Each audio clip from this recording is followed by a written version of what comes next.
امروز ما را سرکوب کردن از دست خالی ما. ډیره موده کېږي چې د اعتراضونو غږ نه اوریدل کېږي. لږ تر لږه دومره لوړ. کارنان آزادی، کارنان آزادی، کارنان. دا اعتراضونه د طالبانو د حاکمیت له پیلېدو او همداراز د ښځو او نجونو پر کار او زده کړو له بندیز وروسته پیل شول.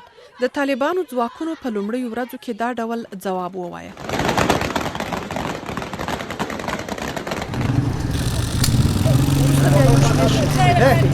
د دغو شیبو یوه تر ټولو ښه دا وه چې په ځلونو پر ټولنیزو رسنیو لاس پر لاس وه. تمنا ذریعه پریاني د جنوري په 19مه له خپلو درو خویندو سره لادرکه سوه. پر همدې وخت پروانه ابراهیم خیل هم لادرکه سوه او له هغه وروسته د زهرا محمدي او څو نورو ښځو د ورکېدو خبر هم ورکړل سو چې یو شمېر یې بیا وروسته خوشې سوې. دا د تمنا ذریعه پریاني لومړنی انځور دی چې له خوشې کېدو وروسته یې د فبروري په 14مه نیټه ازادي راډیو ته واستاوه. اغلی پریاني له موږ سره له خبرو کولو ډاډه وکړه او نه ویل چې په بند کې ورباندې څه تیر سول. یو شمېر نورو ښځو هم له بند څخه تر خلاصېدو وروسته له رسنیو سره خبرې ونه کړې. خصوصی همون ساعتی که یکی از خانم‌ها که رها شده په خصوصي ډول مې له یوې میرمنې سره چې تازه خوشې شوه خبرې وکړې. ما ته یې وویل چې خبرې نشم کولی، اوس هم تهدیدېږي. موږ ته راپور رسېدلی چې ډېر شمېر ښځې بندیانې دي. ان یو شمېر ښځې له هوایي ډګرونو څخه خپلو بیکونو سره نیول شوي دي او هیڅوک حق نه لري له هغوی سره خبرې وکړي. تر اوسه معلومه نه ده چې دوی څوک دي، له کوم ځایه او ولې نیول شوي دي. هنوز معلوم نیست که خانم ها کی هستن، از کجا پیدا شدن، چرا پیدا شدن، این خانم ها را از کجا گرفتار کردن.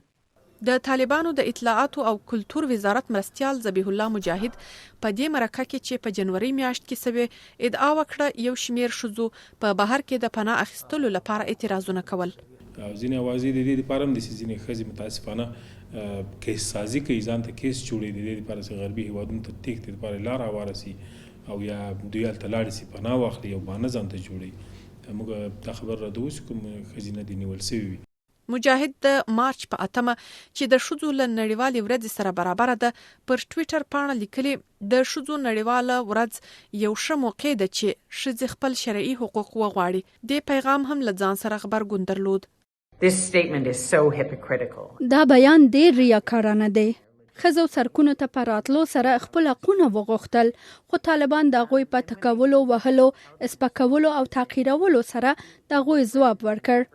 مونږ پوهیږو چې یو شمېر ښځې څو اونۍ په بند کې وساتل شوې او اوس هم نه پوهیږو چې د هغوی یو شمېر لا چیرې دی.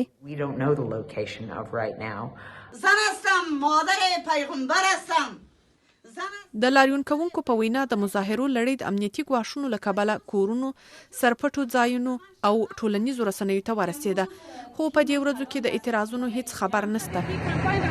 یوازې د مارچ په 8مه یوه غونډه وسوه چې هغه هم د طالبانو له مخالفت سره مخامخ سوه.